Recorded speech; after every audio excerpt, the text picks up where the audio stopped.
Stafford versus Goff. This is a controversy and a debate that has continued to plague the Detroit Lions fandom now for going on over 3 years. But the real question is, who is actually the better quarterback? We're going to dive deep into this episode to try and answer that very question. So stay tuned. What are we? What makes us what we are and what we're going to be? It's grit. It's what we started with last year, guys. Doesn't matter if you have one ass cheek and 3 toes. I will beat your ass. Can definitely compete with the big dogs. 10-5 end zone touchdown Detroit Lions. You guys are unbelievable, man. I'm telling you. We are driven by Detroit. Hello, old Lions fans, and welcome on back to yet another episode of MCM Motor City Mania. I'm your host, David T. Pike, and as always, we're diving on in. So, here's the thing, folks. It's kind of hard to believe that it's been over 3 years since perhaps the biggest decision in Lions history, since the decision that shipped Bobby Lane out to the Pittsburgh Steelers in 1958 occurred. And not surprisingly, the decision that I'm talking about is, again, also revolving around another quarterback that was traded. Much like how Bobby Lane was traded, and he was a popular player for the Lions at the time that he was traded, now we're having the same conversation about when Matthew Stafford was traded. Because, again, Matthew Stafford at the time he was traded was considered a popular player. However, though, what is different is that in this situation is that Stafford's replacement was being, in the trade that was actually swapping him with the other franchise that we're talking about. Because what happened is the Rams and the Lions traded, and what happened is Stafford went to the Rams and Jared Goff went from the Rams to the Detroit Lions. Since that trade, things have never been the same for the Lions franchise, not just in terms of the success that they've had, following from the trade, but also from the controversy that has continued to maintain itself ceaselessly since the trade was actually executed and finished. This controversy has gone on, and it has changed multiple times as far as who's the better of the two, what's going on throughout the course of the last 3 years. I would say that over the last 3 years, there have been 3 different stages since the quarterbacks have swapped places as far as where this controversy has been. And each phase has roughly shown the varying view and thoughts of how the two quarterbacks will forever be joined together because of this trade. It's a trade that some may look back on as one of the biggest trades in the NFL's history. So, for me, I decided let's analyze this controversy between these two quarterbacks that has been ebbing and flowing throughout the course of the last 3 years and now going on to this 4th season that we're going into in 2024.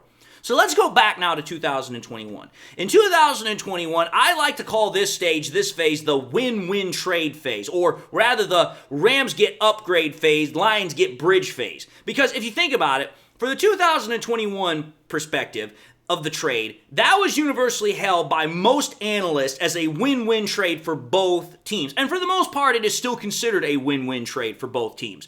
But the Rams, looking at the trade, they supposedly got an upgrade at quarterback, while the Lions got the picks that they were going to need to finally stop retooling the franchise and actually start a potential successful rebuild with a veteran quarterback who, again, could supposedly be a bridge to the future franchise quarterback. That was the plan, that was the narrative, that was what everybody was supposedly pushing.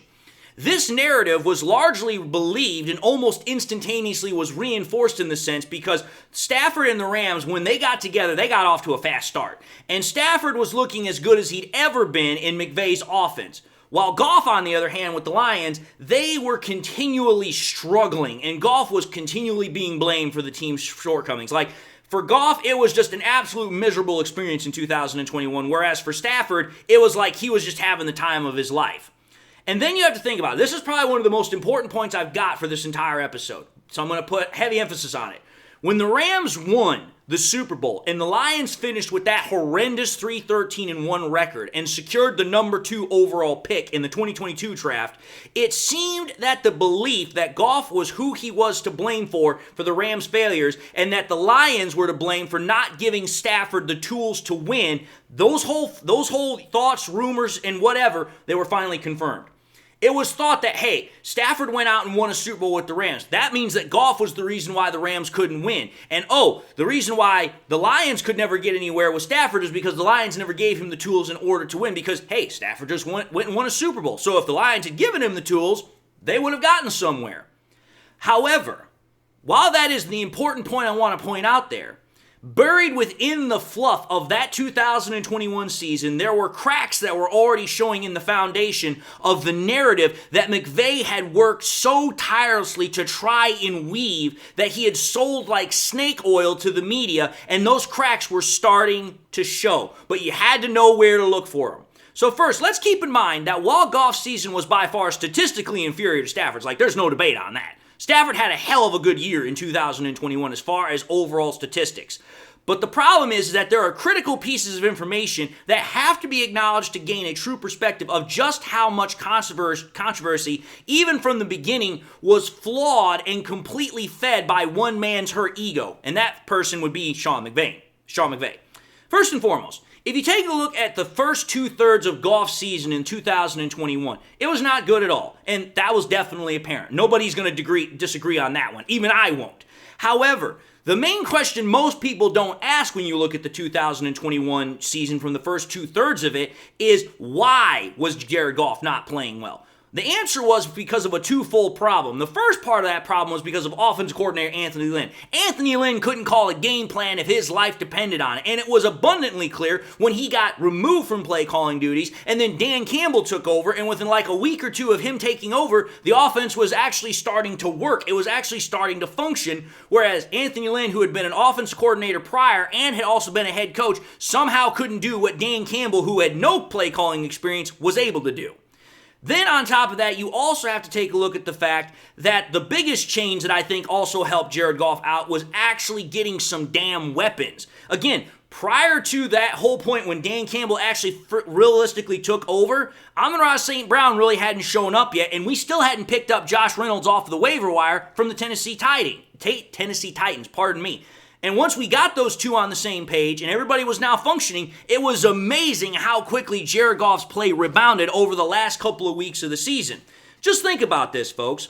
In the last 6 games that Jared Goff played in 2021, these were his stats. He had a 67.7 completion percentage rate, 1,250 yards, 11 touchdowns to 2 interceptions with a 101.7 passer rating, a 3-2-1 record as the starter, and he was the 3rd best statistical quarterback in that time frame behind, if I recall correctly, it was definitely Rodgers, and the other quarterback I think was by either Mahomes or Brady. I can't remember. Now, why is that significant? Why are those stats that I just put out there of the last 6 games that Goff played in significant? Well, while I said Stafford's stats in 2021 were superior to Goff's in every way possible, there's a reason why I'm going here. The problem is that by the time we got to the end of the season, Stafford's golden luster was really starting to wear off, and it was starting to actually look like fool's gold. Case in point, during the month of November in 2021, the Rams made 2 huge moves. The first move they made was going out and trading for Von Miller. They traded for him on November 1st. Then they went out, I think it was about a week and a half later, and they signed OBJ. Now, if Stafford was the supposed last piece to get the Rams to the Super Bowl, why in the hell would the Rams go out and make those 2 big moves? Well, first and foremost, here's the reason why, I think. Let's look at how Stafford finished in the final 6 games of that season that he played in comparison to Goff. Here's Stafford's final 6 games. Stafford had a 68.7 completion percentage rate, so a little bit better than Goff's. He had more yards, 1,570 yards. He had a little more touchdowns, 14 touchdowns. But he had freaking 4 times as many interceptions, and his passer rating was also lower than Jared Goff's. It was a 98.5. The interceptions ought to stand out immediately and for a very good reason. If you go back to 2021, Stafford not only tied that year for the most interceptions with 17 with a rookie Trevor Lawrence, by the way, but he also led the NFL that year in interceptions returned for a touchdown, more commonly known as pick sixes. He had 4 that year. So here's the thing I want to bring up here. One of the biggest gripes that Sean McVay had about Jared Goff while he was there was ball security. Ball security. We heard it constantly that McVay was tired of how Jared Goff was turning over the ball. But yet Stafford, in the very first year that he's with Sean McVay, turns the ball over 17 times, which if I recall correctly is more than Goff ever did as far as interceptions, and Goff never once led the NFL in pick sixes. Never has. But yet, Stafford, in the very first year with Sean McVay, the quarterback whisperer supposedly, outdoes Goff's turnover statistics by a mile. Then let's think about this. You want to know what's even more embarrassing for both McVay and Stafford in 2021? Take a look at Stafford's stats in the postseason. I challenge y'all. Go to ESPN, go to PFR, whatever you want to do. Go and check this out. Overall, they look pretty good if you take a look at all 4 games put together, the wild card, division, conference, and Super Bowl. But if you take a look at the stats game by game by game, you are going to notice a very clear regression on Stafford's play.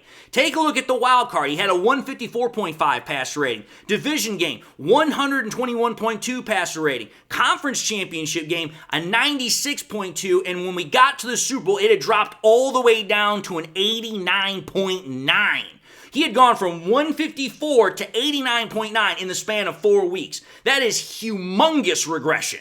Now keep this in mind because we're going to circle back to this later on. But the point of the matter is that in 2021, if you look at things from a macroscopic perspective, you get the picture that many fell for as the truth. But if you take a look at it from a more microscopic, a much more in-depth perspective, then you're going to start to see how the seeds of the controversy that were going between Jared Goff and Matthew Stafford were really getting planted at the end of the 2021 season. And then once the Detroit Rams fiasco really started playing up and en route to the Super Bowl, it really started getting worse and worse because now you started having people saying, well, do we want to stick with Jared Goff or do we want to, root for Matthew Stafford and the Rams and become these Detroit Rams fans? Which to this day, I still think that was the stupidest thing in the world, and I'm absolutely forever peeved about how that thing went down.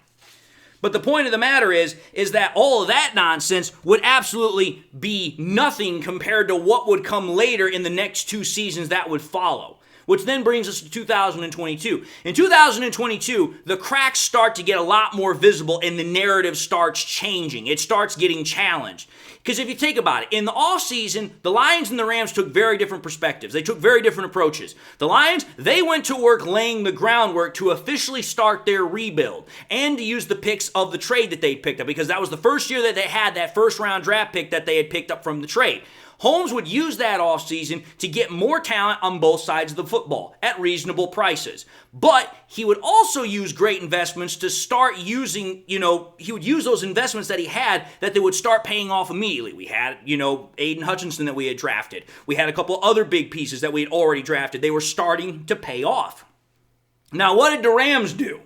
The Rams, how do I put this? Much like how Matthew Stafford was drunk at the Super Bowl parade and then watched that woman fall off the platform and did absolutely nothing, that was pretty much what the Rams did. They did absolutely nothing. They showed no concern. They pretty much just enjoyed their offseason and just said, whatever, we're the Super Bowl champions. Even though they lost OBJ, Von Miller, and Eric Weddle all that offseason.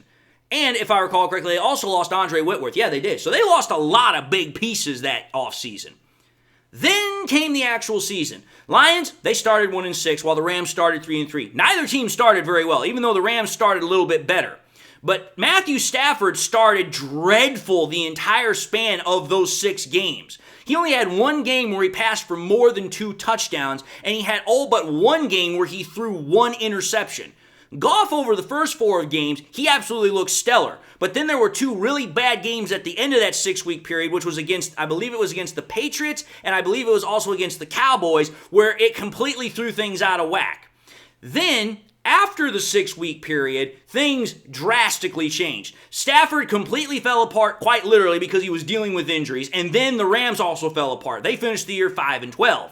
Whereas the Lions, on the other hand, they finished the year going 8-2, and they finished the year overall going 9-8, and were that close to making a playoff berth, having an absolute masterful season. And if you think about it, Matthew Stafford's 2022 stats obviously don't look that good because he was injured. But even without the injury, he wasn't playing very well to begin with. Whereas, where you take a look at Jared Goff's stats from 2022, he was 6th in passing yards, he was tied 5th in touchdown passes, he was 7th in passer rating, and he was 5th in QBR. All while getting the Lions their first winning season in like 5 years and almost getting them to a playoff berth. Think about that.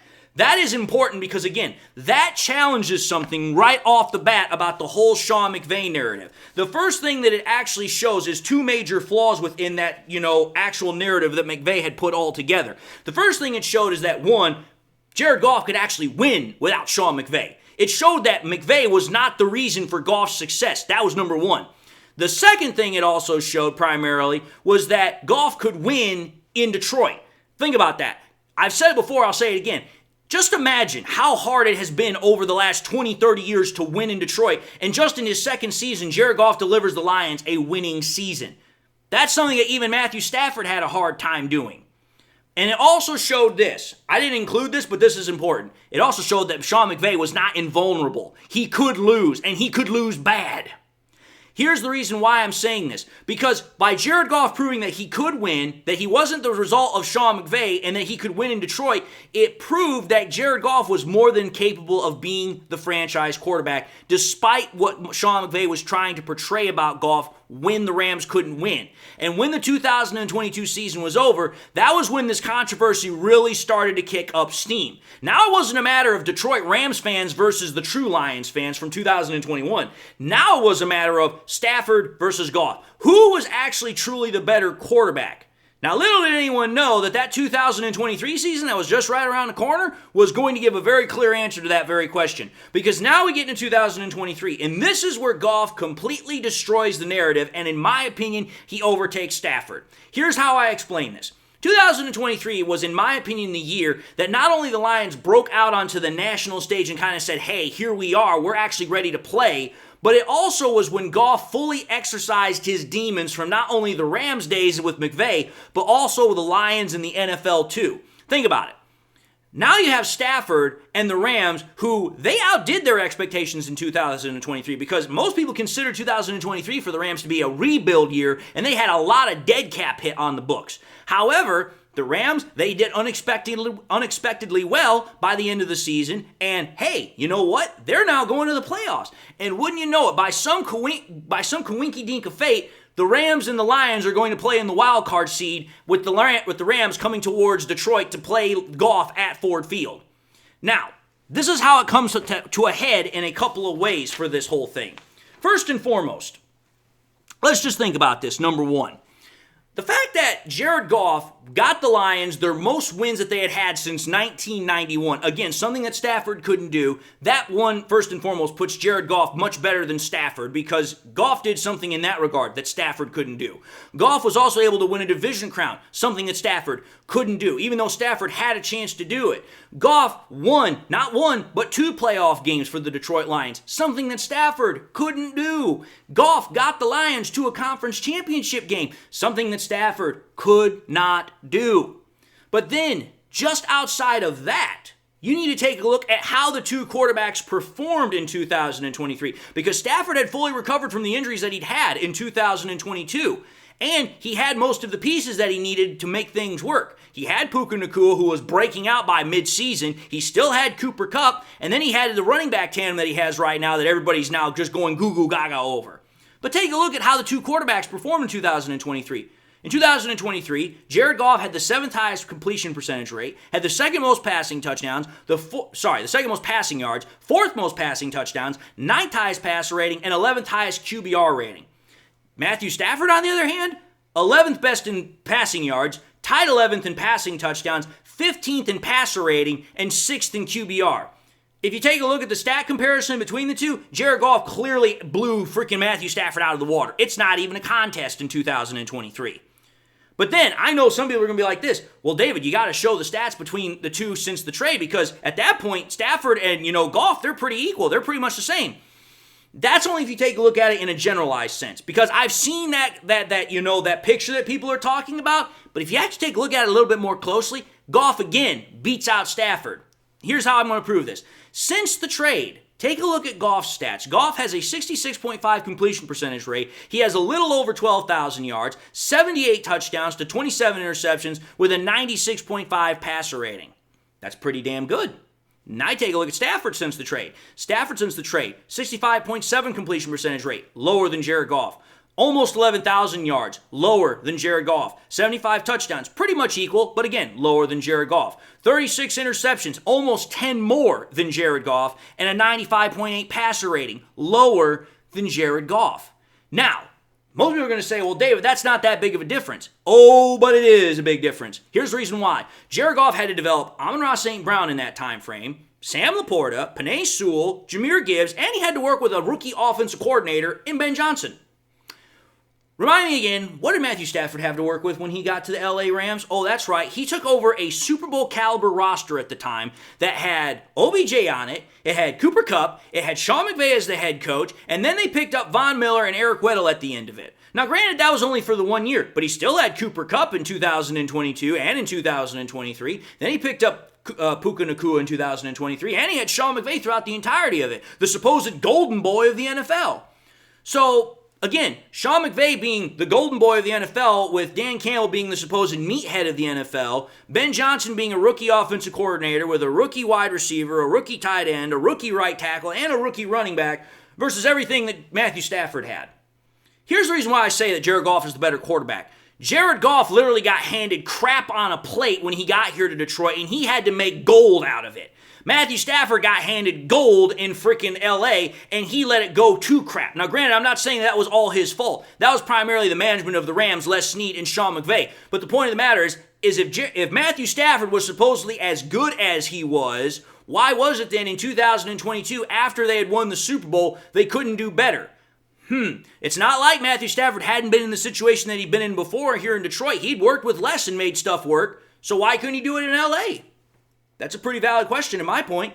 Jared Goff had never had so few weapons out here in Detroit, but yet he made it work. He had to develop all the weapons that he has, and he's made it work. That's my whole point here. People are going to try and say, well, Stafford's the better quarterback because he won the Super Bowl. No. Back up. Time out. Matthew Stafford didn't win that Super Bowl. You want to know who won that Super Bowl? Aaron freaking Donald won that Super Bowl. Without that near sack on Joe Burrow, the Rams lose that Super Bowl. Because, oh, that's right, go back to that Super Bowl. Matthew Stafford threw 2 interceptions. And again, the Rams didn't win the Super Bowl. They bought the Super Bowl. When you literally trade for Von Miller, trade for Matthew Stafford, you sign OBJ, you coax Eric Weddle out of retirement, you literally have a dream team, and you barely beat an upstart Bengals team by 3 freaking points. A Bengals team, mind you, that hadn't been to the Super Bowl since the 1980s and hadn't won a playoff game in God knows how forever, and they had one of the worst offensive lines going into that game. Yet somehow you barely beat them by 3 points with your star-studded cast of a football team, with the golden boy freaking head coach and the quarterback that you know he's the guy that is supposedly going to make everything work. But yet you only win by 3 points. That's the reason why I say Jared Goff is better. Because again, you also go back to the Super Bowl that Jared Goff was in. He threw 2 passes to Brandon Cooks that should have been caught for touchdowns, which, oh, wait a minute here. If those 2 touchdowns had been caught, the freaking Rams would have beat the Patriots, at least in theory, had they been caught. But since they weren't, we'll never know. But the point is, it wasn't like Goff crapped a bed in that Super Bowl. He did his job. Brandon Cooks didn't. My whole point is this. This controversy is obviously not going to end from this video. But if you ask me, based upon the statistics, based upon who's had to work with what they've had to work with over the last 3 years, and based upon the overall results and how they achieved them, it's quite plainly obvious. Jared Goff's the better quarterback. He's had less to work with, had to build up more, and he's done more with less than what Stafford had. That, to me, is the mark of a good quarterback.